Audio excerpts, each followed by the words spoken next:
Well, welcome fellow paranormal enthusiasts, and welcome to my show, Haunted Wisconsin. I'll be your ghost host, Mr. I'm a Ghoulie. Now in this show, I hope to bring you around to several haunted locations here in our great state of Wisconsin that you can visit. Our next stop is in the town of Lawerence, in which we'll be visiting a haunted cemetery. So follow me on our journey into the paranormal.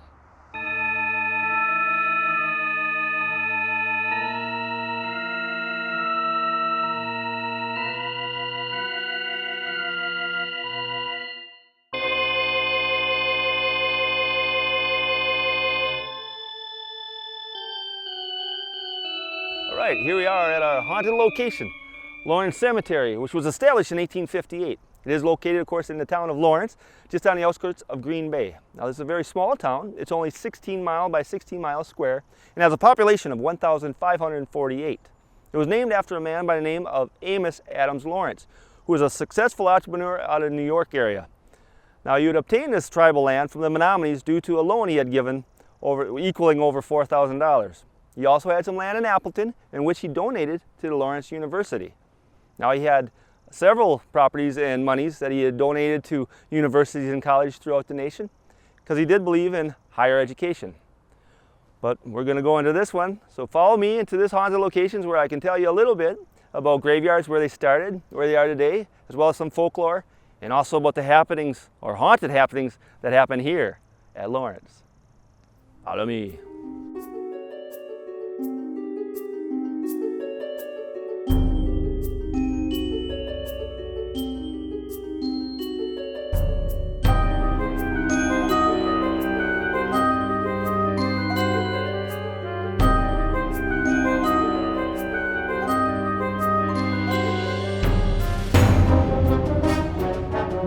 Now here we are inside the haunted location of Lawerence Cemetery. Now, like I said, this cemetery was established in 1858, but it is still actively used.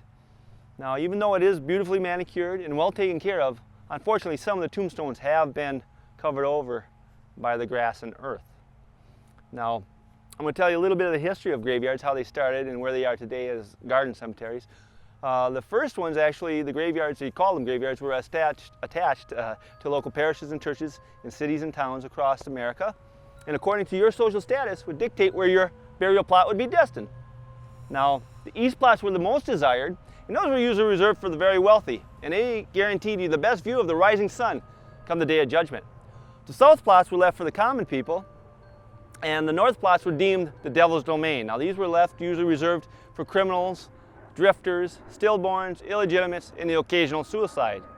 Now, as the population grew in the 1800s, these small graveyards soon became overcrowded, and a new type of solution would be created or born, a new type of cemetery called the garden cemetery, which we're familiar with today. Now, the first of these cemeteries was actually created or born in 1831 in Cambridge, Massachusetts. It was called Mount Auburn, and it would set the example for all future cemeteries throughout the nation. It was deemed so beautiful that it was actually reported people would come to that cemetery on weekends just to have picnics and get-togethers. Now, that would inspire two things. It would inspire the creation of the Park Association for the United States that started creating parks and so forth for people who could go on the weekends and have picnics and get together. And it also inspired a new type of career field called architectural landscaping. So they were kind of an important milestone for our nation. Now, there was some serious problems in the 1800s as it relates to being buried in graveyards. One of them, of course, was being buried alive. This was a real fear. People were buried alive back then, and they did come up with a couple of devices back in the day to hopefully determine if such an incident would happen. They did have a bell that could be activated from inside the coffin that would ring to let you know that you were buried alive, as well as they had a flag that could also be triggered and would spring up and also indicate that you were buried alive. Unfortunately, you relied heavily on somebody being in that cemetery at that time and having enough time to get somebody to get you on Earth before your oxygen supply depleted. So it was very iffy. A lot of people didn't make it. But Edgar Allan Poe did write a short series of scenarios of survivors of this horrific situation called Buried Alive, which was published in 1850. Now, another fear was, of course, grave robbing.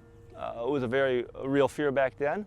And as particularly heinous as this crime was, actually wasn't started out of want or desire, but rather out of necessity. You see, in the late 1800s, or in the 1800s period, it was deemed illegal for anyone, including medical personnel, to dissect or mutilate a human corpse. Now this put universities and surgeons in a very hard predicament. You know, see, a surgeon was only as good as his complete knowledge of the human anatomy.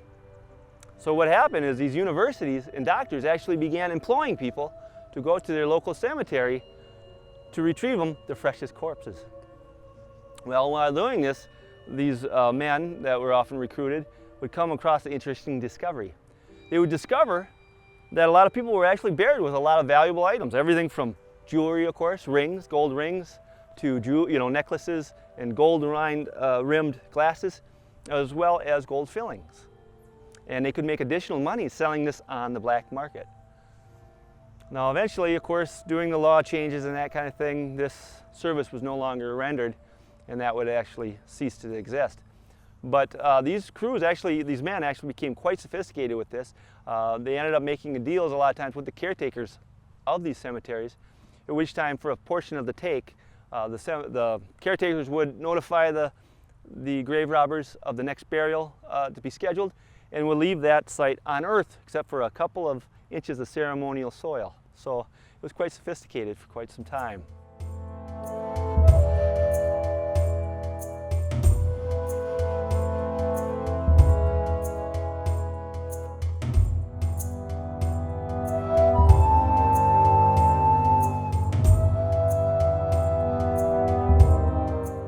Now there was some common myths with cemeteries and graveyards back in the day. One of the myths was if you were to step on a freshly buried gravesite, you did risk the chance of becoming possessed by the spirit of that individual in retaliation and revenge for disrespecting their resting place. Another myth was, of course, iron fences were placed around the cemeteries. This was done on purpose. They believed iron was a good barrier between the living and the supernatural, and it could protect you against such things as witches, fairies, and of course the spirits. Now they would encase the cemetery with these iron fencing, hopefully to keep the spirits contained during nightfall, for they wouldn't roam the streets and antagonize the living. Now there was another old wives' tale that we used to have as a kid. We used to play as a kid, I should say, as a game. We used to hold our breath as we either walked by a cemetery or drove by a cemetery. And I never knew the reason for this. It's just something we did as a kid growing up. And that was an old wives' tale. It was believed that if you were passing the cemetery and you didn't hold your breath, that you did actually risk the chance of having your soul removed from your body and entrapped in that cemetery for eternity. So it's a little scary once you start thinking about it now, but we didn't know that as a kid. Now, I'm going to tell you a little bit about some of the haunting activity that happens at this cemetery. Now, they have a range of things that happened over the years. One of the things they do see in the evening, they do see blue orbs that seem to bounce around amongst the tombstones. Another activity that happens is there is a shadow man that seems to be haunting this particular cemetery. And if you come here in the evening, it will follow you and chase you out. Another thing that happens is a green fog, they say, will form when you're here, and will follow you around and has a strong smell of sulfur. I've experienced this firsthand when I've eaten too much Mexican the night before. Just kidding, little joke. But seriously, they also had reports of people getting very sick after visiting this cemetery for hours after, having flu-like symptoms, stomach problems, achy pains, that kind of thing, even up to days after. And there's also activity with the shed, the supply shed for this particular cemetery. People have reported noticing that the lights come on infrequently, on by themselves and off by themselves. So there's quite a lot of activity here.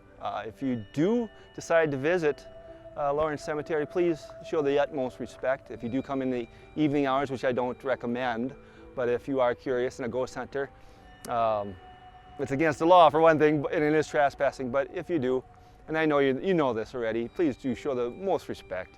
It is the resting place for the dead, and it should be treated as such, and it is sacred ground. So, till our next time we meet, farewell, be safe, and happy haunting.